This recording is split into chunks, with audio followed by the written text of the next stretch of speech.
میرے آقا کا فرمان ہے حضور سرور کونین صلی اللہ تعالی علیہ وسلم کا، جو فجر کی نماز کے بعد، کس کی نماز کے بعد؟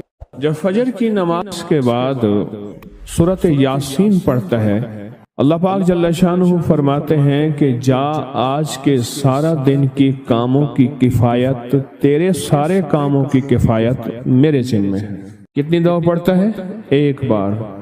جو فجر کی نماز کے بعد سورۃ یاسین پڑھتا ہے تو اللہ پاک فرماتے ہیں جا آج سارا دن کے کاموں کی کفایت میرے ذمہ ہے، یعنی سارے تیرے کام میرے ذمہ ہیں، میرے ذمہ ہیں۔ میں ایک عمل بتایا کرتا ہوں کہ جب آپ کسی نئے گھر میں جائیں 81 بار سورۃ یاسین مل کے پڑھ لیں۔ نئے گھر میں جائیں، اپنے گھر میں رہتے ہوئے تسبیح خانہ نیا گھر ہے، وہ گھر بھی عارضی ہے، بھی عارضی، کیا خیال ہے؟ اور یہاں اگر سورۃ یاسین 81 دفعہ پڑھ لیں، وہاں کی ساری برکات نصیب ہوتی ہیں۔ یہ جو 81 کا عدد ہے یہ اوتاد کا ہے۔ قرآن کی کون سی آیت ہے اوتاد کے ساتھ؟ والجبال اوتادا۔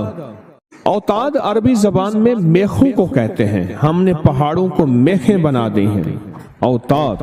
جو بندہ 81 دفعہ سورۃ یاسین جو مجمع مل کے پڑھ لے، 81 اوتاد، اوتاد کہ پہاڑوں کو ہم نے میخیں بنا دیا، جس کی وجہ سے زمین کھڑی ہے، جس کی وجہ سے۔ اسی طرح نظام عالم جو کھڑا ہے اوتادوں کی وجہ سے ہے۔ اوتادوں کے اوپر پھر درجات ہیں بہت زیادہ، قطب ہے، قطب عالم ہے، پھر ابدال ہیں، پھر غوث ہے۔ یہ نظام ہے، روحانیت کے حکمران ہیں، یہ روحانیت کے عہدے ہیں۔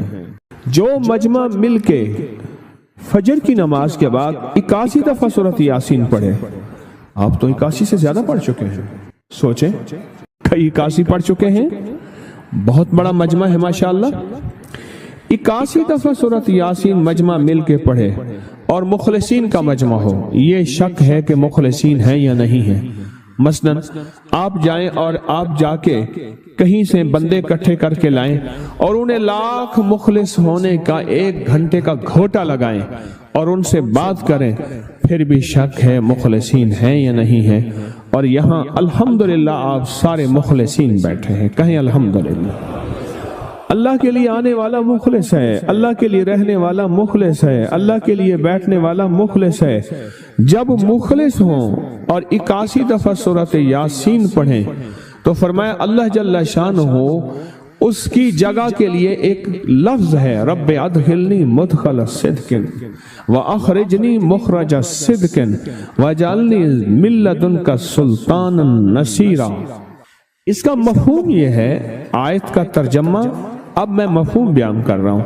اے میرا مولا، میرا یہاں آنا، ادخلنی مدخل صدق واخرجنی مخرج صدق، میرا رہنا، میرا جانا، میرا آنا، میرا بیٹھنا، اے سخی آقا اس کو ایسے بنا دے جیسے تیری بارگاہ میں کوئی بادشاہ ہوتا ہے، کوئی سلطان ہوتا ہے اور کوئی بڑا ہوتا ہے، اور تو اس کے لیے کیا مسندیں بچھائے گا اپنے خزانے غیب میں، جو تیرے خزانے میں بادشاہ، جنت کا ہر جنتی بادشاہ ہوگا، ہر جنتی بادشاہ ہوگا، اس کے لیے قالین ہوں گے، اس کے لیے نعمتیں ہوں گی، اس کے لیے انعامات ہوں گے، اور اس کے لیے حیرت انگیز برکتیں ہوں گی۔ فرمایا جو 81 دفعہ پڑھے گا اللہ کے خزانوں میں، اس کا شمار بادشاہوں میں ہوگا۔ جو 81 دفعہ سورۃ یاسین پڑھتا ہے اس کی چاہت سے ملتا ہے، ضروری نہیں وہ کہے۔ اس کو گہرائی سے سوچیں، اس کو پھر سوچ کے سوچیں۔ جو 81 دفعہ سورۃ یاسین پڑھتا ہے اس کی کس سے ملتا ہے؟ چاہت سے ملتا ہے۔ وہ جو چاہتا ہے اللہ دے دیتا ہے۔ فجر کی نماز کے بعد 81 دفعہ سورۃ یاسین پڑھنے سے اللہ اس کی چاہت کے مطابق دے دیتا ہے۔ حضرت گیسو دراز بندہ نواز ایک بزرگ گزرے ہیں، بہت بڑے اللہ والے تھے، ان کی زلفیں تھیں گیسو دراز۔ ان کا معمول تھا کہ ان کی خانقاہ میں روزانہ 81 دفعہ سورۃ یاسین پڑھی جاتی تھی اور پھر دعا مانگی جاتی تھی۔ جتنے افراد ہوتے تھے 81 ہوتے تھے، تھوڑے ہوتے تھے، آپس میں تقسیم کر کے فجر کے بعد سورۃ یاسین پڑھتے تھے اور پڑھنے کے بعد پھر دعا مانگتے تھے، اور ایک بات اللہ سے کہتے تھے کہ اللہ یا اللہ ان پڑھنے والوں اور ان پڑھنے والی کی 81 نسلوں کو اے اللہ نہ محتاج بنانا، نہ فقیر بنانا، نہ منگتا بنانا اور نہ اپاہج بنانا۔ اللہ کے اس ولی کی یہ دعا ہوتی تھی، اور سورۃ یاسین کتنی دفعہ پڑھی جاتی تھی؟ 81 دفعہ سورۃ یاسین پڑھ کے دعا مانگتے تھے۔ اور قدرت کا نظام دیکھیں، تاریخ بتاتی ہے کہ ان کے اس محفل میں بیٹھنے والے جتنے بھی تھے، جنہوں نے دل کی گہرائیوں سے سچے جذبے سے، یہ نہیں ہے کہ فجر پڑھ کے سو گئے یا فجر سے پہلے ہی سو گئے، سچے جذبے سے جنہوں نے پڑھا، اللہ پاک نے ان کی نسلوں میں رزق، وسعت، دولت، ایمان، عافیت، بیٹے، نعمتیں، خیریں اور برکتیں عطا کی۔ اللہ نے ان کی نسلوں میں وہ چیزیں عطا کی جنہوں نے فجر کی نماز کے بعد مل بیٹھ کر 81 بار سورۃ یاسین پڑھی۔ کیوں؟ 81 اوتاد ہیں۔ جو شخص یہ چاہتا ہے اللہ میری نسلوں کے لیے رزق کے دروازے کھلے رکھ، رزق کے روحانی اور رزق کے جسمانی، اللہ میری نسلوں کے لیے دنیا کی مہنگائیاں، حالات، کرائسس، ناکامیاں اور پتہ نہیں آگے مہنگائیوں کی صورتحال کیا ہوگی، لیکن اللہ مجھ سے اور میری نسلوں سے رزق نہ چھین، تو فرمایا اس شخص کو کہے کہ سورۃ فاتحہ پڑھ، اور سورۃ فاتحہ کو ایک بار پڑھ، اور جب پہنچ ایاک نعبد و ایاک نستعین، اس کو 40 منٹ ایسے وجدان، ایسے درد، ایسی کیفیت کہ کوئی دنیا کا کوئی فرد مجھے یاد نہ رہے سوائے اس کی ذات کریمی کے، اور اس کو دہرا دہرا دہرا دہرا، اس کو دہرا، اور کہا کہ میں نے وہ پڑھنا شروع کر دیا، پڑھنا شروع کر دیا۔ شیخ حامد کوفی کہتے ہیں کہ کوفہ میں ہمارے ہاں ایک رئیس تھا، اور لوگ اس کے در سے کھاتے تھے، اور لوگ اس کے در سے بہت لیتے تھے، اور بہت سخاوت چلتی تھی، اور سنا تھا کہ اس کے والد بھی ایسے رئیس تھے، اور سنا تھا اس کے دادا بھی ایسے رئیس تھے، اور یہ بات سنی تھی کہ اس کے دادا نے کوئی عمل کیا تھا، اور ایسا نہیں، دادا کے بڑوں نے کوئی ایسا عمل کیا تھا جس میں اللہ سے نسلوں کے لیے رزق اور رزق کے خزانے منوائے تھے۔ کتنے لوگ ایسے ہیں، مال دولت چیزیں ایسے حالات اور گردش میں آئے کہ ناموری سے گمنامی میں چلے گئے۔ مجھے یاد ہے کہ میں ٹاؤن شپ میں ایک بندے سے ملا، یہ بات ہے آج سے کچھ 27-28 سال پہلے کم و بیش، ایسی چھوٹا سا کمرہ تھا اور مختصر سی 2-3 کرسیاں، ایک ٹوٹی سی میز، اور کہا کہ میں لاہور میں میرا سکہ چلتا تھا، میرا نام یہ ہے، نام مناسب نہیں، رازداری زندگی کا پہلا حصہ ہے، اور میرا نام یہ ہے، اور میرا اپنا ذاتی جہاز تھا، اور یہ مال تھا، اور یہ چیز تھا، اور آج میرا حال یہ ہے کہ اگر میں دوائی لوں گا تو یہ بندہ پیسے دے گا جو ساتھ کھڑا تھا، میرے پاس دوا کے پیسے نہیں ہیں۔ مجھ سے ہمارے مخلص ہیں، وہ کہنے لگے کہ میرے والد جن کے پاس جاب کرتے تھے ان کا بہت بڑا کاروبار تھا، انہوں نے اس دور میں 14,000 کی گاڑی لی تھی نئی، اور پھر 16,000 کی گاڑی لی، نئی گاڑی، کتنے کی؟ 16,000 کی گاڑی لی، 100 کا نوٹ بانٹتے تھے، صبح سے شام تک، شام سے صبح تک لوگ لائن لگا کے لیتے تھے، اور جس دور میں 250 روپے کے 5 مرلے جگہ ملتی تھی، 250 فٹ جگہ ملتی تھی، نہ 125 فٹ، 125 جگہ ملتی، 5 مرلے 250 روپے کی، اور وہ بیچتے تھے۔ اور پھر ایک وقت ایسا آیا ہر چیز ختم ہو گئی۔ میرے پاس ایک ڈرائیور تھا، وہ کہنے لگا کہ میرے مالک ہیں جن کے پاس پہلے میں کام کرتا تھا، ان کے حالات آ گئے تو میں نے آپ کے پاس آپ کی ڈرائیوری کی، اگر رمضان میں کوئی بچا ہوا لنگر ہو تو انہیں بلا لوں، آپ دے دیں گے؟ تو ہم رمضان میں مجمع آتا تو کوشش کی جاتی ہے کہ ان کو کھانا تازہ کھلایا جائے، تو میں نے کہا ٹھیک ہے، کہا کہ کچھ پیسے بھی ہو جائیں۔ کون ہے؟ کہا کہ فلاں لاہور کا، نہیں جانتے آپ؟ ہاں جانتا ہوں، اتنی بڑی سوسائٹی ہے، بڑی مالداروں کی۔ کہا یہ 28 مربع جگہ انہی کی تھی، اور آج سے 40 سال پہلے انہوں نے یہ جگہ بیچی تھی، اور اتنے کروڑوں میں اتنے میں بیچی تھی، اب وہ ایک چھوٹے سے مکان میں رہتے ہیں، سب کچھ ختم ہو گیا ہے، سب کچھ ختم ہو گیا ہے، اور ان کے گھر کھانا نہیں ہوتا، اور آپ اگر کھانا دیں گے تو ان کے گھر میں 2-3 وقت اچھا گزر جائے گا۔ میں اپنی نسلوں کے لیے تمنگری منوا لے، اپنی نسلوں کے لیے رزق منوا لے، اپنی نسلوں کے لیے وسعت منوا لے۔ تو کہے کہ مال بہت ہے اور نسلوں کے کام آئے گا، مال رکھنا جائز ہے، حلال جائز ہے، لیکن یہ شرط نہیں ہے کہ وہ رہے گا یا نہیں رہے گا۔ یہ میری ساتھ چوک ہے، یہاں کرتبہ چوک، یہاں 2 پلازے مجھے بندے نے بتائے، آپ اس کے نہیں ہیں، کہا یہ اور یہ اس بندے کا ہے، فلاں نام کے بندے کا، اور اس کا آج کچھ نہیں رہا۔ اب وہ جس کسائی سے گلبرگ میں ہے، یہاں لاہور میں، جس سے بہت منو گوشت آتا تھا اور بڑے بڑے رئیس دعوتیں پکتی تھی، چپ کر کے جاتا ہے اور وہ کچھ پیسے اس کی مٹھی میں ڈال دیتے ہیں اور وہ اس سے زندگی کا گزر بسر ہوتا ہے۔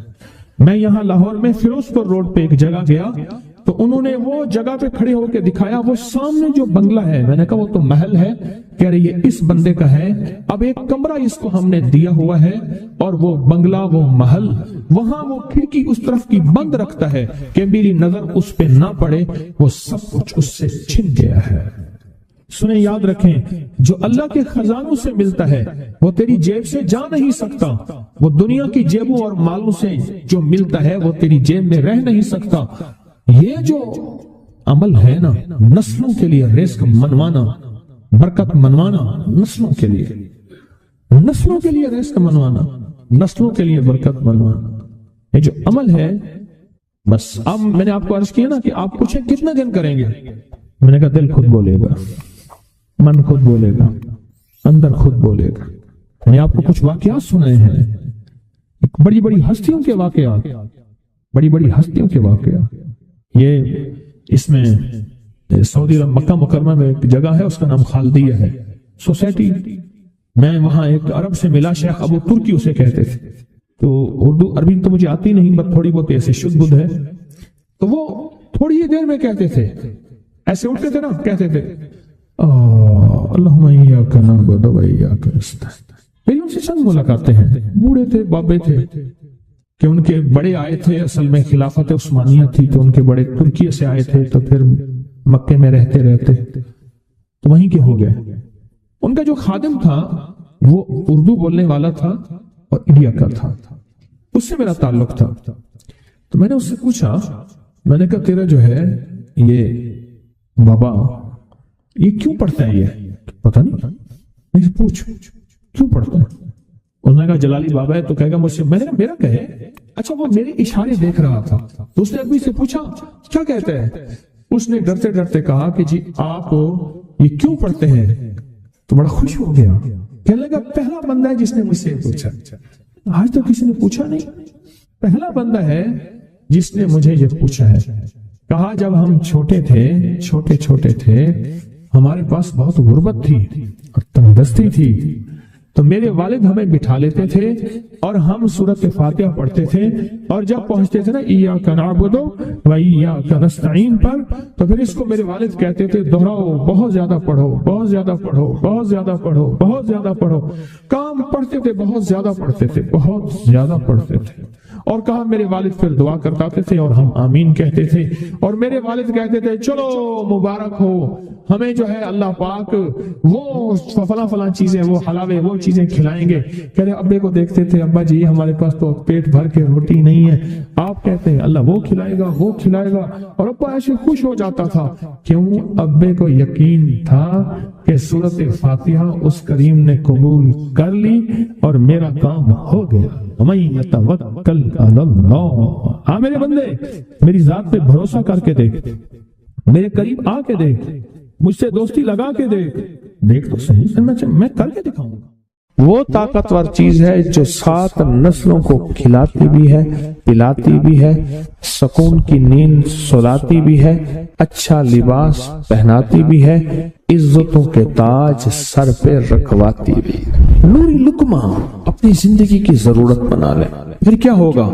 سورۃ فاتحہ کی آیات 7 ہیں، اللہ 7 آسمان اور 7 زمین کی جتنی بھی برکات ہیں، برکات من السماوات والارض، اللہ 7 آسمان اور 7 زمین کی ساری برکات اس کو عطا کر دے گا، اور لوگوں کو پتہ ہی نہیں ہوگا کہ یہ بندہ کتنا مالدار ہے، روحانیت کی طاقت اور روحانیت میں کتنا آگے ہے، کوئی پہچان بھی نہیں سکے گا۔ کہ روحانیت میں یہ بندہ کتنا آگے ہے اور کتنا آگے سے آگے بڑھ گیا ہے، کسی کو علم بھی نہیں ہوگا۔ نوری لقمہ اپنی زندگی کی مجبوری بنا لے اور نوری لقمہ اپنی زندگی کی ضرورت بنا لے، پھر دیکھیں کمالات۔ کیوں؟ فرمائے جو سارے قرآن میں ہے، جو سارے قرآن میں ہے، جو سارے قرآن میں ہے، آنکھیں کھل جائیں۔ یہ سورۃ فاتحہ نماز کھانے کے دوران پڑھنے والا یہ اہل نظر میں ہے، اس کی نظر وسیع ہو جاتی ہے، یہ اہل کشف ہوتے ہیں، ان کی دل کی آنکھیں کھل جاتی ہیں، یہ فرشتوں کو دیکھتے ہیں، یہ انسانوں کے دلوں میں جھانک لیتے ہیں، یہ کائنات کے راز پڑھ لیتے ہیں، کائنات کے راز پڑھ لیتے ہیں۔ کہ اللہ پاک ان کے سامنے جنات آنکھوں سے دکھاتا ہے، حتیٰ کہ یہاں تک کہ اللہ قبر کے راز بھی ان کے اوپر کھول دیتے ہیں۔ نوری لقمے کا اثر یہ ہے دل کی آنکھیں کھل جاتی ہیں، دل کی آنکھیں کھل جاتی ہیں، دل کی آنکھیں کھل جاتی ہیں۔ یہ نور لقمے کی تاثیر ہے۔ چہرے کی آنکھیں تو سب کے پاس ہیں، دل کی آنکھیں سب کے پاس نہیں، دل کی آنکھیں سب کے پاس نہیں، چہرے کی آنکھیں سب کے پاس ہیں، دل کی آنکھیں سب کے پاس نہیں۔ نوری لقمے کی یہ تاثیر ہے کہ دل کی آنکھیں کھل جاتی ہیں اور دل کی دنیا آباد اور دل کی دنیا شاد اور دل کا وہ بندہ بامراد بن جاتا ہے جو نوری لقمے اپنی زندگی میں شامل کرتا ہے۔ اور نوری لقمے سورۃ فاتحہ اور کتنی بار؟ اچھا، یہ سورۃ فاتحہ بیماریوں کا علاج۔ صحابہ کرام فرماتے ہم جا رہے تھے، کوئی ایک سردار تھا، اس کو بچھو نے کاٹ لیا اور اس کو چیخ رہا تھا بیچارہ۔